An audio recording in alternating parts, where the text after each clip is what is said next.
Hello everyone, my name's Diana and I'm with raisingalargefamily.com. I just wanted to, I don't know, I guess give a little story of something that happened to me, and it didn't really occur to me that this was an unusual way of reaction, but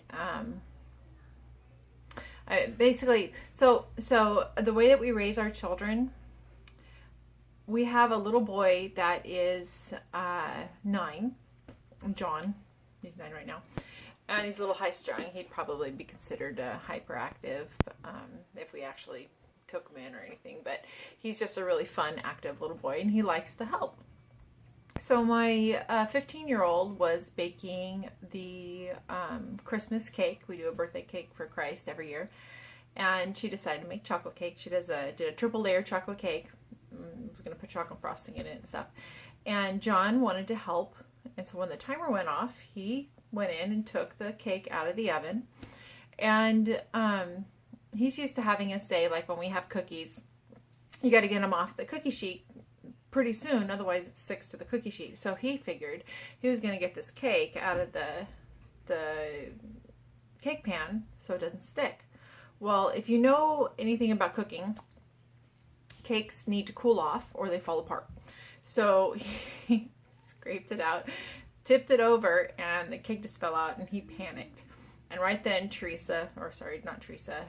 Catherine walked in and saw what he was doing.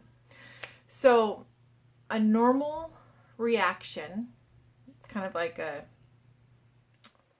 don't even know how to word it, I guess just a normal reaction that somebody would do is they would get angry because here's this person interfering with them baking their cake. They just ruined it because it's falling apart, so it's not picture perfect anymore. So the way that Catherine dealt with it is she just smiled and helped him clean it up. He was on the verge of crying because he saw what he had done. He realized what he had done. And she just helped him put it together. And then when it was cooled off, she's sitting there putting the cake together with frosting and using the frosting as glue to glue all the little pieces back together. And it was to where by the time we were done, there was so much frosting that she didn't even have enough frosting to finish frosting the cake. She had to make a second batch of frosting to do that with. And then even the funny part with that was the color, because it was from scratch, the color of the frosting was not the right shade of brown. So she had to go over the entire cake again with more frosting to make it all match. So it was just kind of funny. She could have gotten angry, and and most people, that's what would happen. They would get angry because here's this child was getting into something he wasn't supposed to do.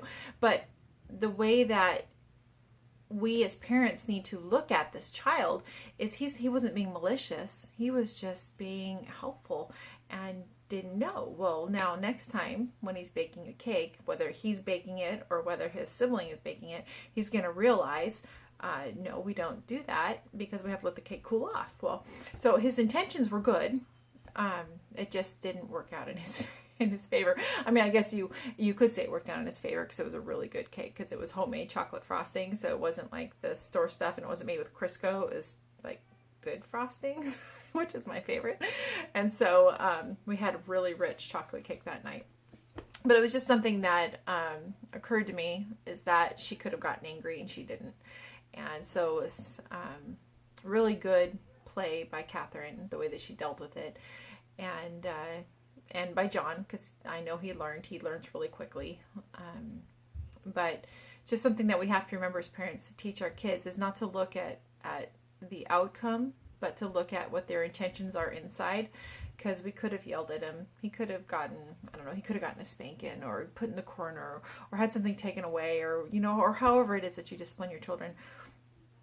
He could have been disciplined in some way, but instead it was a learning experience and they actually got closer from the incidents and everything worked out for the better. And we had a Merry Christmas. We actually had leftover cake because it was so rich. So I hope you guys all had a Merry Christmas this last year as well. And I guess it's time to start looking at New Year's resolutions. I'm kind of scared. I don't want to look at last year's resolutions because who knows, it's probably going to be pretty similar to this year's resolutions. So it always works, right? But that's what I'm going to be working on today, and today's the day after Christmas, and actually we celebrate the 12 days of Christmas, so we'll be having a lot of Christmas fun today as well, and for the next 11 days we will as well. So I hope you guys join us and enjoy Christmas as well in this whole 12 days of Christmas season, and enjoy your children. Have a great day.